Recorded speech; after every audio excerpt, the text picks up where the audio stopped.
I swear to God, Matty Healy's going to get me canceled on TikTok. I shouldn't say never. I rarely get into it with people online. It has happened a few times, but I rarely get into it. Here's the thing.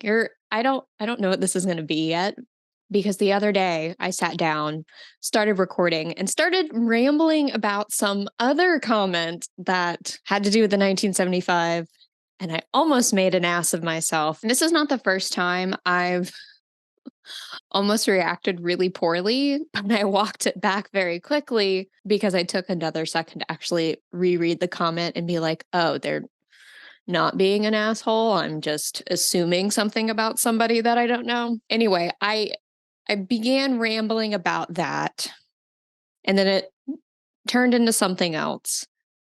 And then I intended to come back and kind of finish that thought or continue it. But now, today, I've really, really gotten into it with somebody. Basically, I did not like how someone directed a comment at me in the comment section of a TikTok. The thing that rubbed me the wrong way was how they were asking me a question. I very rarely leave comments on TikToks because I'm lazy and because there's always more I want to say than can fit in a comment. And so sometimes I'll just like leave a comment to then make a video with it on TikTok and get a little bit more runway to get to whatever point I'm trying to get to. And the problem is we tend to approach things as very black and white. So with the Matty Healy situation, not talking specifically about what's going on there, what he has said, because honestly, I don't have the bandwidth to talk about it. And frankly, I don't think I'm the best person to talk about it. And I feel like it would be more irresponsible for me to come onto the internet and be like, here's what I think about these things. And that may inform how you decide to discern your own thoughts and feelings about this subject, which I don't feel comfortable or confident weighing in that manner. I feel like it'd be more irresponsible if I did. I think one problem is that I've gotten this microphone, which does give me this sense of authority that I do not need. The question that was asked to me, not once, but twice, how it was phrased to me was, why do you get to decide that this is misplaced outrage? Why do I get to decide? And that bothers me because it's not asking me, why do I have that opinion? It's asking me, why do I get to decide that opinion? And to me, that has the potential to be so dark and dangerous. And I really just don't think we should talk to each other that way. Asking me why I've come to that conclusion is a much better opening than why do you get to decide what you think? Like, what the fuck? If I if I pose that question to that person who made that comment to me, they'd be so fucking upset. They'd be, how dare you? They'd be throwing a lot of things in my face that were not a part of the conversation. And something that I notice happening in this exchange, right, is that I was watching this person assume things about what I think and assume things that I was agreeing with based on like two short sentences.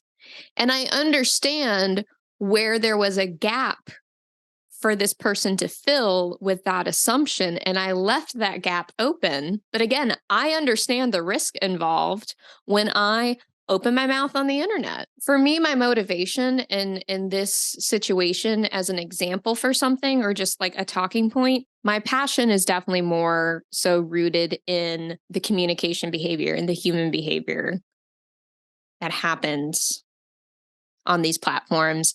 They're not really great as a forum. They're not really great to be conducive to actual conversation, which is not one-sided, but at least a two-way street. And while we believe we are having a two-way conversation with each other, we really are just having parasocial conversations, and parasocial in the sense of it is one-sided. And there may be this acknowledgement of an imagined or an assumed audience or an assumed receiver of that message. And while we are talking to what we assume is the receiver, we cannot fully anticipate who is actually going to receive that message, whether or not it was intended for them in the first place. I think we need to get more comfortable with disagreeing with each other and not making it a life or death situation every single time we don't see eye to eye on something, because it's not that serious. Like literally last night, laying in bed, before I even got in this pissing match with someone on TikTok, I've already been thinking about doing something like this. And I'm not giving it a name in this recording or the other recording because I don't know if this is going to be video. I don't know if it's going to be audio. I don't know if this is a podcast. I don't know if I'm putting it up on my YouTube channel yet. Like, I don't know. But I was laying in bed and I'm like, why do I want to do this, whatever this is? Why do I want to try doing this thing? What am I looking to get out of it? Do I want to be an authority? Do I want to have influence in that way? Do I want to persuade people? Do I think what I have to say and my perspective on things is enough of value to attempt to share to a relatively large group of people and have them follow along? Do I think what I have to say is 100% brand new or revolutionary or going to change a bunch of people's minds? Is that something that I want to do? And I don't know. And I think that notion has kind of held me back from opening my mouth, especially over the last few years. I have very strong opinions, and I'm not going to share every single one of them with the internet, because I don't think we should share every single fucking thought we have on the internet. Not because it's bad or dangerous, whatever, because most of the time it's just noise. It's just noise. It's just noise. To give myself an answer and something to kind of lean back on is something that I know to be true for myself, even when I don't feel like this is who I am right now or this is what I'm embodying right now. Even though I don't physically actively write all the time, every day, and will go weeks without filling out my journal or whatever. I'm a writer. And even though I don't always feel this to be true, what I do know is that I write to help make sense of the world, to help make sense of my world. Part of that process, that sorting out, that configuration, and shifting through a lot of different threads and dots to try to connect.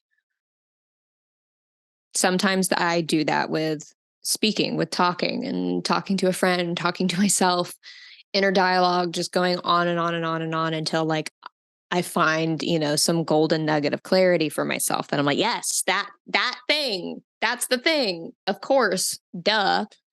So to me, in a way, this is kind of what it is. The purpose really isn't for me to say, hey, I know better, or hey, stop doing that. That's inevitably gonna come out in what I have to say. But this is for me.